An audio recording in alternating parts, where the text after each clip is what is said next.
ازيكم عاملين ايه؟ انا عبقري. اتفرجتوا عليا سنه كامله وانتم ما تعرفوش عنها مين. بمعنى اصح انا محمد مهووس جدا بالتكنولوجي من وانا صغير. اي حاجه فيها زرار كنت احب جدا ان انا اتعلمها واعرف كل حاجه عنها، وفي بعض الاحيان ان انا افككها كمان حتى لو مش هعرف اركبها تاني. جربت انواع كتير جدا من الموبايلات، كل الاشكال. انا كنت مهووس جدا بالموبايلات المختلفه حتى لو كانت هتتعبني في بيعها فيما بعد، بس كنت بجيبها واجربها واتبسط بيها جدا. من ايام ما كانت شركه ال جي بتصنع موبايلات، انا جربت من عنهم ال جي جي 2 والجي 3 ما لحقتش اجرب الجي 4 للاسف بسبب سعره اللي كان غالي ايامها. ومن قبلها ايام الموبايلات الصيني لما انتشرت جدا في مصر في 2012 على ما اذكر، انا كنت مبهور جدا بالموبايلات الصيني رغم اعتراضي على جودتها القليله شويه. ولكن اللي حضروا الفتره دي عارفين كويس قوي ان الموبايلات الصيني كانت بتقدم حاجات غريبه وحاجات جميله وحاجات جديده كانت اول مره نشوفها. يعني الموبايلات التاتش تقريبا اول ما عرفنا نشيلها كمستخدم عادي، يعني مثلا مش لازم يكون معاك نوكيا الاجهزه الغاليه او كده، كانت الموبايلات الصيني كان تقليد ال N82. وكانت الموبايلات دي اللي حضر الفتره دي لحد ظهور شركه جي تايد وبدايه ظهور الاندرويد في مصر مع شركه جي تايد في الموبايلات الصيني، ومع العملاق سامسونج في الموبايلات زي الجالاكسي ستار. جالاكسي ستار ده اول ما نزل كان ب 600 جنيه تقريبا، كان رقم كبير اياميها، ولكن كانت فرصه ممتازه انك تبتدي تجرب الاندرويد بموبايل اقتصادي او موبايل رخيص. انا كان معايا الموبايل ده وجربته وقعد معايا فتره كبيره، وجربت موبايلات كتير جدا من جي تايد سواء اندرويد او مش اندرويد. كنت بحب جدا الحاجات الحلوه اللي جي تايد بتعملها، مرورا بقى بالخمس 6000 موديل اللي سامسونج نزلتهم عشان الاندرويد، مرورا بحبيبه قلبي سلسله النوت من 7. انا بعشق سلسله النوت من زمان. انا جربت النوت 1 والنوت 2 والنوت 3، وللاسف ما لحقتش اجرب النوت 4 والنوت 5 اول ما ابتدوا يحطوا بصمات في الموبايلات لان كانت فعلا اسعارها غاليه جدا ايامها. مرورا بقى بسلسله الاس، طبعا الاس 1 والاس 2 والاس 3. مرورا بقى في 2019 لتجربتي مع الايفون. انا جربت الايفون من زمان، انا جربته من ايام ال6 اس بلس واللي لسه موجود معايا لحد دلوقتي برضه بالمناسبه. جربت ال7 بلس، جربت ال8 بلس، نطيت بعد كده على ال11 برو ماكس اول ما نزل، كان هو الفلاج شيب ساعتها من ابل، وبعديها بفتره رجعت للاندرويد. ده بقى بالنسبه للموبايلات وايامي معاها. اما بقى بالنسبه لحبيب قلبي ومعشوقي البي سي، فانا ابتديت الموضوع ده بقى من بدري قوي. انا تقريبا ابتديت الموضوع ده من وانا عندي 4 سنين. كنت احب اروح مع والدتي المدرسه، اقعد في معمل الحاسب اشوف اي حد بيعمل اي حاجه واقعد جنبه اتفرج عليه وبيعمل ايه، مش مهم انا فاهم او مش فاهم، المهم ان انا كان عندي شغف غريب وغير مفهوم ناحيه الجهاز ده. انا عايز اعرف الجهاز ده وعايز اتعلمه وانا بحبه جدا. لحد اول كمبيوتر امتلكته كان في 2008، كان بانتينيوم 4. انا استخدمت البانتينيوم 3 بس ما كانتش اجهزتي، واستخدمت بقى اول جهاز ليا كان بانتينيوم 4. كان الولد بقى ساعتها صارف بقى وجايب لنا فيه كل حاجه، كان جايبوا لنا بانتينيوم 4، كان جايبوا لنا بهارد 160 جيجا، كانت راماته 256 ميجا. يا جماعه انا في 32 جيجا ورايا مش مكفيني. مالكش دعوه، مالكش دعوه. كانت راماته ايامها 256 ميجا، وحرقنا الرامه دي وجبنا رامه 512. وتخيل ان احنا كنا حاسين بفرق في الاداء ما بين ال 256 وال 512. والدي ايامها كان الجهاز ده بيجي بسي دي، حاطين لنا فيه دي في دي. الفتره دي كانت بدايه ظهور التجميعات في مصر مع على ما اتذكر الجيجا بايت الجي 31، لان اللي انتشروا جدا في مصر الجي 31 والجي 41 والاتش 61. بعد كده بقى بدأ الموضوع يخرج للأسواق العامة وللمولات وللكلام ده، لكن أيامنا كانت في الأماكن المقفولة أو المناطق المقفولة كانت هي دي الحاجات اللي منتشرة جدا. المهم إن الكيسة دي كانت استيراد وكان اسمها أوبتيم على ما أتذكر، وأقسم بالله الكيسة دي تستاهل تخش الجنة على اللي اتعمل فيها. أنا حرفيا اتعلمت كل حاجة في الكيسة دي. قبل ما أجيب الكيسة دي أنا كنت عارف الأساسيات اللي هي إزاي تستخدم ويندوز، إزاي تفتح فيلم، إزاي تفتح لعبة، تنقل مش عارف إيه، تنسخ اسطوانة. الحاجات البسيطة دي كنت عارفها كلها، لكن الحاجات التكنيكال، الحاجات اللي صعبه بجد، اتعلمتها كلها في الكيسه دي لحد ما توفت، اتحرقت خالص، ما كانتش نافعه خالص. اذكر كويس ان انا واحمد اخويا ضربنا الويندوز بتاع الكيسه دي بعد ما جت باسبوع، وده كانت كارثه بكل المقاييس في المجتمع ده.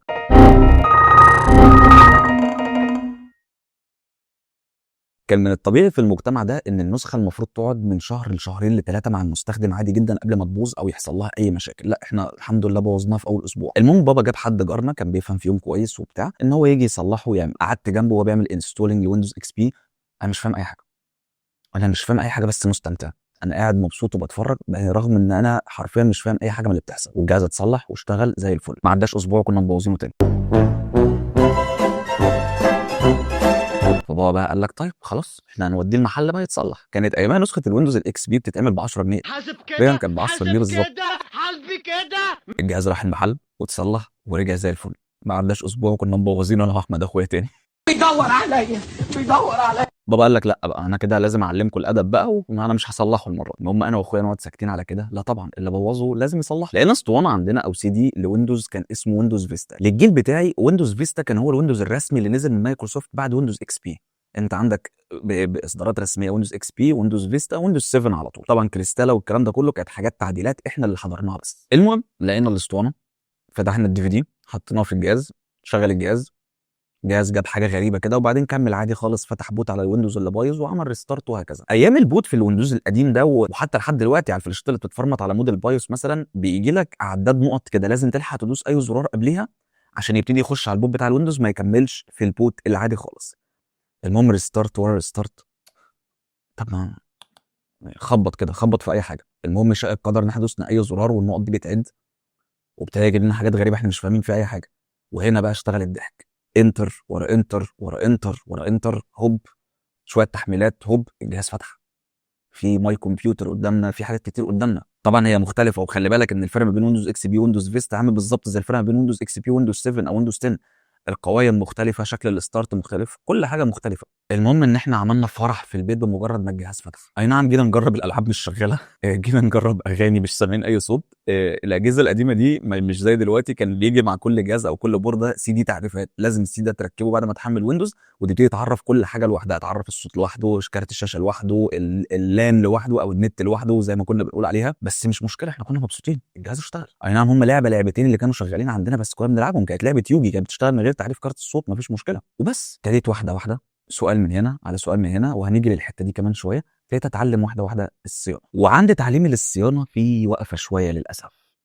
تخيل انك طفل لسه صغير بس انت عندك شغف كبير جدا، اكبر من سنك واكبر من امكانياتك واكبر من كل حاجه، وللاسف انت بتتقابل بردود سخيفه جدا كل ما تحاول تسال او تتعلم حاجه. انا اذكر حرفيا ان في حد بتاع صيانه عندنا في المجاوره كنت بساله على حاجه، قال لي انت محتاج مهندس يجاوبك على الاسئله بتاعتك، وللاسف كانت بطريقه سخيفه شويه. انا دلوقتي لما بفتكر الكلام ده بعرف ان انا من وانا صغير كانت اسئلتي ذكيه او كانت اسئلتي ضخمه شويه، ولكن الكلام ده لطفل صغير كان مؤذي شويه. ولما تيجي تروح تتعلم لاي حد كان بيستكبر عليك او يحسسك ان الموضوع صعب، انت لسه عندك قد ايه انت عشان تتعلم الكلام ده، انت اصلا وصلت للحته دي ازاي، ايه ده انت بوظت الكمبيوتر ومش عارف تصلحه.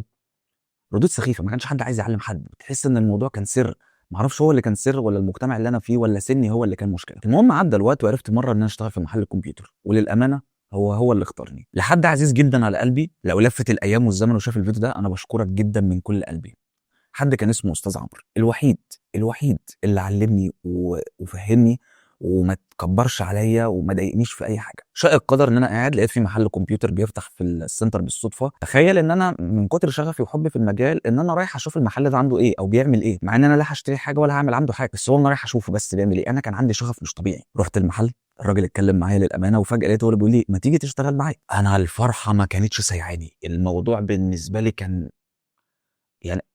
يعني هو قال لي انا هسافر يومين وهرجع تعالى لي على طول. انا عايز اقول لكم ان اليومين دول كانوا 5 ايام، انا تقريبا كنت كل يوم بروح 5 6 مرات عند المحل مستنيك، لحد ما جه ورحت له واشتغلت معاه فتره.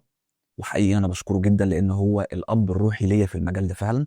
هو اللي علمني الصيانه المحترفه، هو اللي علمني التشخيص من جوه البورد، مثلا لو الجهاز قاطع خالص مش عايز ينطق ولا عايز يقول حاجه ازاي تبتدي تمشي خطوه خطوه لحد ما تحدد مكان المشكله. هو اللي علمني الهيرنز بوت وازاي اصلح مشاكل الهاردات، هو اللي علمني الويندوز وعلمني التريكات البسيطه اللي انا ما كنتش عارفها. للامانه ما تكبرش عليا في اي حاجه خالص، علمني كل حاجه كنت عايز اعرفها، علمني اي حاجه كانت موجوده عنده، اي مشكله كانت بتيجي قدامنا بالصدفه كان بيعلمها. فحقيقي الراجل ده لو انت بتشوفني دلوقتي انا بشكرك جدا من كل قلبي. بعد ربنا سبحانه وتعالى ليك فضل كبير في اللي انا وصلت له النهارده. سبحان الله حصلت حاجه غريبه وانا بكتب الحلقه دي وبجهز السكريبت بتاعها، والذكريات دي طبعا عماله تجيلي كلها بالاحاسيس بالمشاعر اللي اصابتني اياميها. افتكرت ان سبحان الله على المفارقه.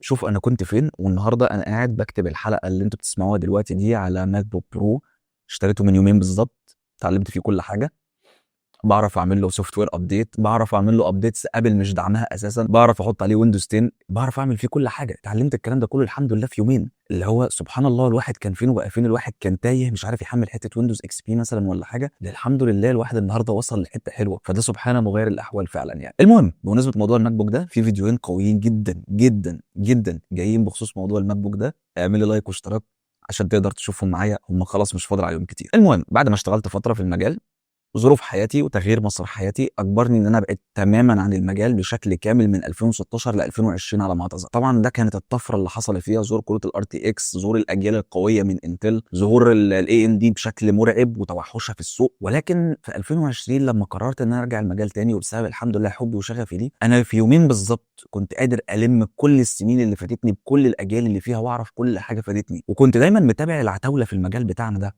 الناس اللي حقيقي انا بشكرها لان هم بشكل غير مباشر ليهم فضل كبير برضه بعد ربنا في اللي الواحد فيه النهارده. الناس دي حببتني في المجال بشكل كبير جدا للدرجه اللي انا وصلت لها النهارده. الناس دي هي اللي خلت عندي شغف ان انا ابقى صانع محتوى في يوم من الايام. ناس زي عمر دايزر، صلاح حامد، سانكرا، محمد سميح، ناس كتير جدا. حقيقي انا كنت بحب اتابع الناس دي وبحاول اتعلم منها الناس دي بتعمل ايه. وحقيقي الناس دي ليها فضل كبير جدا في اللي الواحد وصل له النهارده الحمد لله. لحد ما جات السنه اللي فاتت وخدت القرار، انا بحب المجال ده وشاطر فيه، ليه ما يبقاش عندي قناه واحاول اعلم الناس الحاجات اللي انا عارفها والحاجات اللي انا بحبها؟ لان غصب عني المجتمع اللي انا كنت فيه ما بيدعمش الكلام ده بشكل كبير. صعب انك تلاقي حد تعرف تتكلم معاه في الحاجات دي، صعب انك تلاقي حد بيفهم في البي سي، صعب انك تلاقي حد بيفهم في الاجيال في كروت الشاشه. وكان قليل قوي لما بلاقي حد اعرف اتكلم معاه. بس هنا ومعاكم انا بتكلم براحتي، انتوا حابين تسمعوني وحابين تسالوني، وانا حابب جدا ان انا اجاوبكم وحابب جدا ان انا اشرح لكم. فخدت القرار وابتديت القناه بتاعتي من سنه فاتت. برغم ان احنا كلنا على بعض حوالي 3000 وشويه سبسكرايب ساعه تسجيل الحلقه دي، الا ان انا فعلا بتبسط بالكومنتات بتاعتكم جدا. حتى لما غبت شهرين او 3 بسبب ظروف معينه كانت عندي، انتوا بتكتبوا لي كومنتس. في ناس بتسال عليا.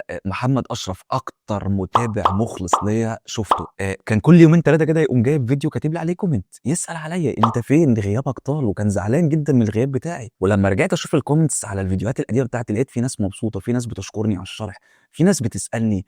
حقيقي لقيت منكم دعم كبير جدا، حقيقي لقيت منكم مسانده حلوه برغم ان احنا شويه قليلين قوي، بس لقيت منكم مسانده كانت جميله جدا. فالخلاصه ان انا هنا فعلا مبسوط وحاسس ان انا وسط ناس شبهي، ناس بتحب اللي انا بحبه ومشاركاني اللي انا بشاركه. فعشان كده انا عملت الحلقه دي عشان اعرفكم انا مين واعرفكم القصه بتاعتي ايه بكل بساطه، وعشان كمان اشكركم على كل حاجه انتوا عملتوها وكل سؤال انتوا سالتوه عليا. وكمان عايز اوعدكم ان شاء الله بمحتوى كويس جدا جاي. انا عشان خاطركم وعشان الكلام الجميل اللي انتوا بتقولوه طورت التصوير بتاعنا، ابتديت اتعلم الاضاءه، ابتديت اتعلم التلوين، بحاول انقل المحتوى جميل جدا فعلا، محتوى يبسطك انك تقعد تتفرج وتستمتع بيه. وده عشان اقول لكم بشكل غير مباشر شكرا على كل حاجه انتوا عملتوها معايا وكل حاجه انتوا قدمتوها.